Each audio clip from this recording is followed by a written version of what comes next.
Confirmado ontem como ministro da Justiça, Ricardo Lewandowski afirmou que a prioridade inicial da sua gestão na pasta será tratar da segurança pública. Em entrevista ao jornal O Globo, o ex-ministro do STF disse que, abre aspas, a questão da segurança pública eu entendo como uma prioridade absoluta para o país e para o Ministério da Justiça e que hoje representa um grande desafio. Quero participar e ajudar na construção de um projeto de país mais justo, harmônico e solidário. Fecha aspas.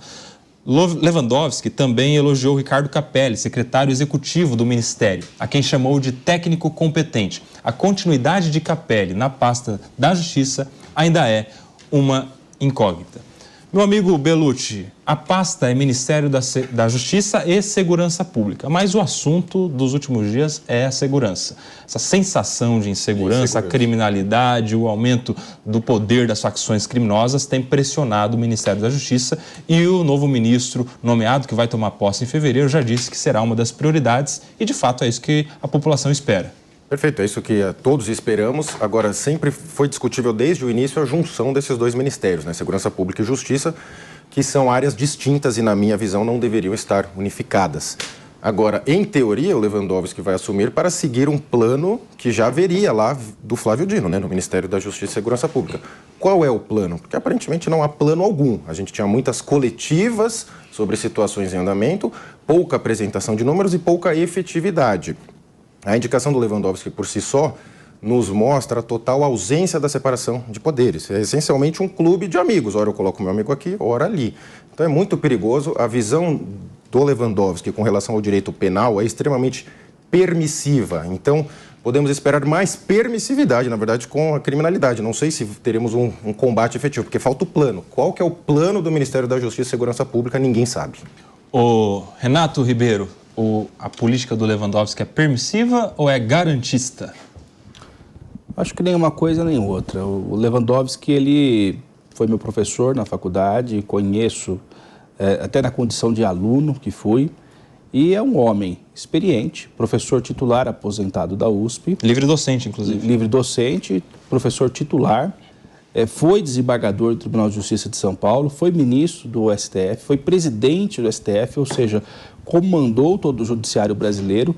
Eu acho que simbolicamente é muito importante essa vinda do Lewandowski para o Ministério da Justiça.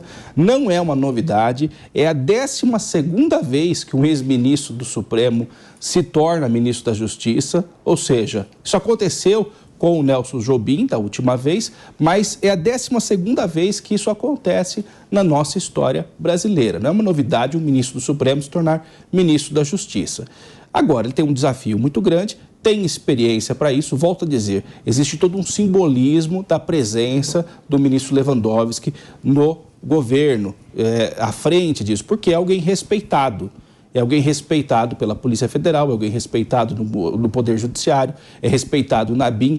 Então, eu imagino que é um nome que vai conseguir impor uma agenda, e uma agenda de alguém que conhece a fundo, inclusive, as demandas do Poder Judiciário. E vai me parecer, daí essa questão do se é permissivo ou não, a gestão que, para mim, foi a melhor gestão do Ministério da Justiça, do Márcio Tomás Bastos. Márcio Tomás Bastos era um advogado criminalista, um advogado de defesa muito conhecido, lá no Lula 1. E ele assumiu a Polícia Federal, ele reequipou a Polícia Federal, foi o momento que a Polícia Federal, inclusive, teve o maior número de concursos para aumentar efetivamente o efetivo da Polícia Federal. Foi aquela época que nós tivemos também a Emenda 45, a Emenda Constitucional 45, que deu uma nova reestruturação sobre o Poder Judiciário, CNJ, tudo mais. Isso veio da gestão dele. Então, eu estou confiante que o ministro Lewandowski ele vai fazer também uma gestão marcante nesse sentido. Precisa dar resultado? Com certeza. Nós temos aí o exemplo lamentável do Equador, como é que está o Equador. Mas eu sou esperançoso, acredito que é uma pessoa muito mais de consenso do que de dissenso, o nome do ministro Lewandowski. Eu só ia complementar o que o Renato falou, que na verdade a reiteração não quer dizer que está certo, não é porque foi reiterada as vezes que ministros viraram do STF foram para a segurança, quer dizer que está certo. E o Márcio Tomás Bastos, na época, era só segurança, né? Era o Ministério da Justiça, na verdade, não era segurança pública e justiça como é unificado hoje. Pediu, Ricamelo? Olha, vamos lá. Eu acho que o Lewandowski, eu não vejo essa problemática aqui, sinceramente. Ele era um ex-ministro do STF, já não era mais ministro, certo? Então tem uma pequena diferença aqui também. Se, de fato, ele não recomeçar a inventar a roda de novo, se ele não querer modificar aquilo que já está em curso, e em curso de maneira muito lenta, né? Como o Belucci estava comentando aqui antes. O problema de segurança pública é provavelmente o principal problema que a gente tem no país hoje em dia. A gente tem vários problemas, não estou desmerecendo outros problemas sérios e importantes que a gente tem, mas segurança pública é aquilo que aflige a todos. Certamente é um tema que a gente vai falar muito esse ano, que é um ano de eleição, né? Esse é um tema muito importante e é um tema que, para piorar um pouco toda a situação, o PSB ele estava se calcando em cima, queria ser aqui um dos partidos, ou pelo menos ser visto como alguém que estava trabalhando muito para melhorar a segurança pública, tanto é que uma grande parte das pessoas escolhidas pelo Dino, Capelli, inclusive, e outras pessoas, todas elas ligadas ao PSB. Então, não sei o que vai acontecer aqui agora, na verdade. O PSB vai entrar em maus lençóis, não sei como ele vai conseguir se reestabelecer nesse jogo político. E porque eu entendo, evidentemente o Capelli já deu, inclusive, algumas declarações, que o o Lewandowski agora vai trazer uma equipe junto com ele.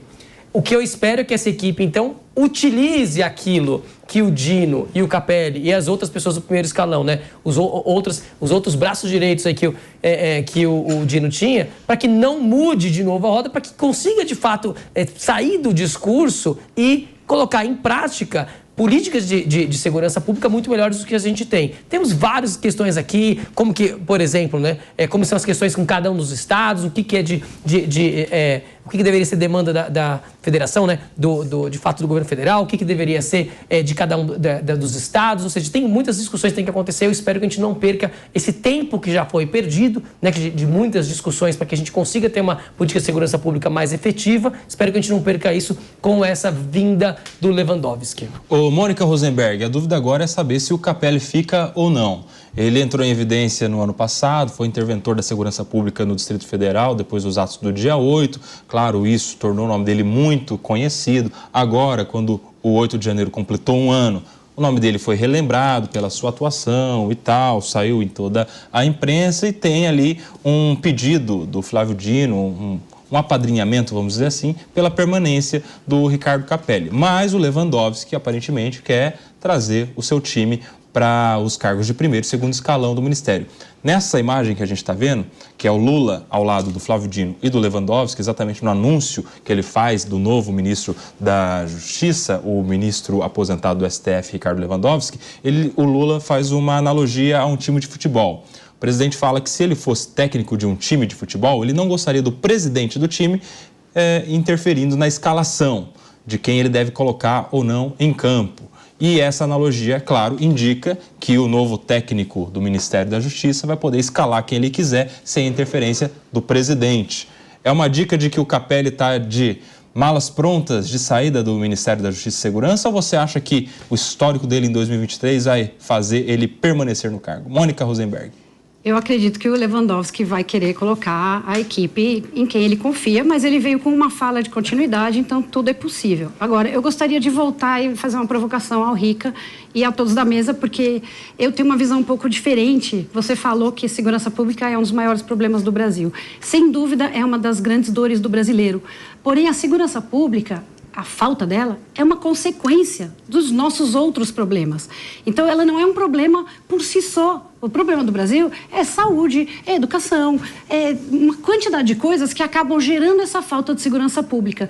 E aí nós temos um ministro da Justiça que chega falando em continuar com um plano que realmente não falava nada, não trazia soluções, não falou em medidas de prevenção, não falou em dar todas aquelas soluções que nós já falamos aqui, né? Como reduzir a violência, porque nós estamos de novo falando em segurança com o olhar do criminoso, olhando para o criminoso, como é que vai punir, como é que vai prender, e não é com mais polícia que a gente vai resolver a questão da segurança no Brasil, é reduzindo a criminalidade, é botando esses moleques no período integral, é botando para jogar bola, é mudando quem é o exemplo deles. Então, enquanto não houver esse olhar, e aí eu lamento que o ministro da Justiça venha dizer que a segurança pública é prioridade, porque ele precisa atacar a corrupção, ele precisa atacar a impunidade. E aí a consequência será uma redução na violência e uma melhora da segurança pública. Mas o caminho tem que ser invertido. Reduzir a segurança é o objetivo de... melhorar, né, a segurança é o objetivo de todos nós.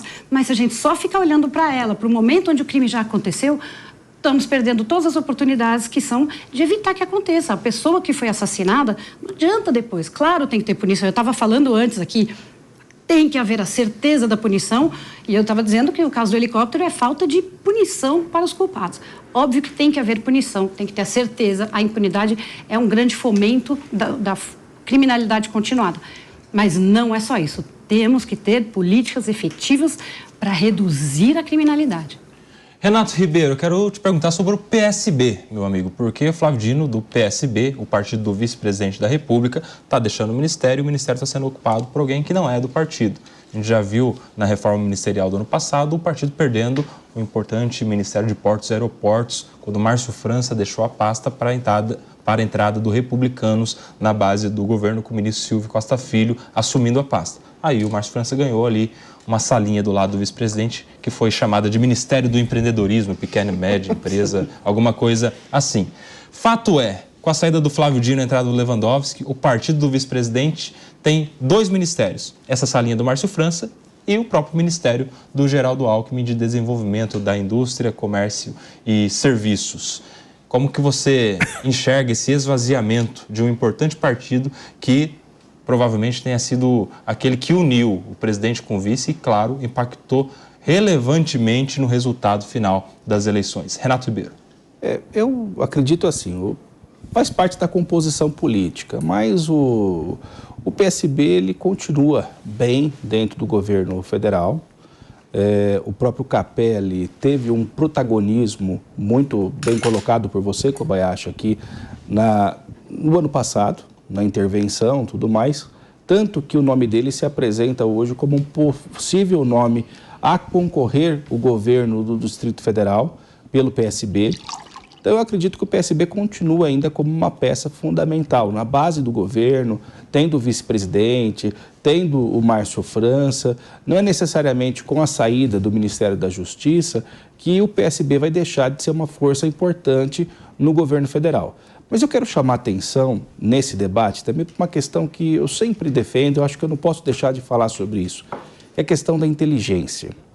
Eu acho que a segurança pública, Kobayashi, a segurança pública no Brasil, ela passa por uma crise de inteligência. Por quê? Nós temos, e daí eu faço o cálculo, nós temos 26 estados mais o Distrito Federal. Isso quer dizer que cada estado tem uma polícia civil e uma polícia militar.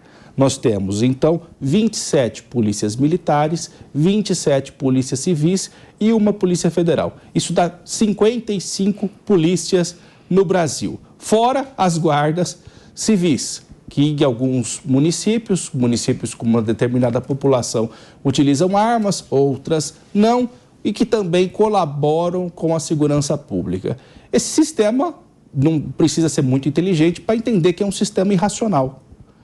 A gente não tem nem sistemas informatizados, integrados, de polícia civil de um estado com o outro, de polícia militar de um estado com o outro, de polícia civil com polícia militar. Tem estados que existe uma verdadeira rivalidade entre as polícias, ou seja, é algo feito para não dar certo. Eu acho que o grande desafio, que daí não é ideologia, não é defender PM, não é defender polícia civil, não é defender esquerda ou direita. O grande desafio do Brasil é entender que esse sistema de divisão policial não funciona. A maior parte dos países, dou um exemplo dos Estados Unidos, não tem esse negócio de polícia militar, polícia civil. E ainda mais tem uma polícia que é local, que conhece o cidadão, que é gerido pelas municipalidades. Depois tem uma polícia mais especializada, que é a SWAT, tem o FBI, mas você tem um sistema policial que é unificado. O sujeito começa na rua e depois ele vai subindo, daí se chama lá o detetive. Quem assiste o filme americano tem uma ideia, claro, de filme, mas é uma ideia ainda que básica de como é que funciona o sistema americano. E a gente aqui tem uma divisão, polícia militar, polícia civil, às vezes não dialoga uma com a outra, e a gente tem essa irracionalidade policial. Precisa de um plano nacional, sem vaidades, para enfrentar o problema da segurança pública. Esse é o meu posicionamento. Eu estava pedindo aqui, João Belucci, o que você discorda? Não, é que eu ia mencionar a questão do PSB, que por mais que você perca um ministro, você ganha alguém no Supremo, pode-se dizer assim, de certa forma simpático ao seu partido. Então não é uma perda de toda forma tão grande. Agora, o que eu queria apontar também é que a questão da ida do Lewandowski, na minha visão, fere os princípios moralidade e impessoalidade que estão claros, que devem reger a administração pública. E também estava anotando aqui, raciocinando após o tema, que o Lewandowski Por que fere moralidade e pessoalidade? Porque não seria moral você indicar um juiz que deu diversas decisões favoráveis a você e que você indicou inicialmente para ir para o Supremo. Entendo que fere a moralidade e a impessoalidade por eles terem relação pessoal. Fere, ou Renato? Penso que não. Não, e aí eu ia chegar nesse ponto, que aí, na minha visão, precisaria discutir o sistema político, porque cada categoria de profissional tem a sua particularidade. Exemplo, o jogador se aposenta com 35 anos. Membro do STF deveria ter um veto para ir para a política. É uma coisa natural, que qualquer pessoa do homem comum saberia dizer. Não faz sentido um juiz depois ir para o governo. Veja, não faz sentido algum. Agora, vejo com muita preocupação isso e entendo dessa forma. O PSB perdeu alguém no Ministério, mas também tem alguém simpático à sua causa no Poder Judiciário, lembrando que não dá para você apagar o seu passado. Você é um político por 30, 40 anos, você formalmente vai apagar o passado ao entrar no tribunal, mas na prática isso a gente sabe o que é impossível. Vide o tanto de decisões que os juízes do Supremo dão de forma favoráveis aos seus padrinhos que o colocam lá.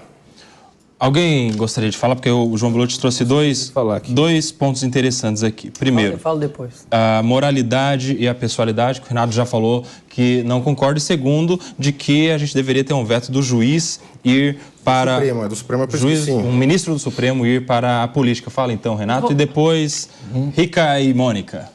Eu acho que algumas questões a gente tem que levar aqui em consideração. Primeiro, o ministro Lewandowski, ele estava aposentado, ele não fazia mais parte do STF, ele não saiu do STF, foi direto para o Ministério da Justiça. Há poucos meses, se frisa. Sim, mas é diferente, por exemplo... se tivesse nativa, perfeito. Nativa, como foi o caso do Sérgio Moro, que sai, pega um voo e vai ser ministro da Justiça. Então, é bem diferente. Alguém que já estava aposentado, estava lá fazendo a advocacia dele e é convidado.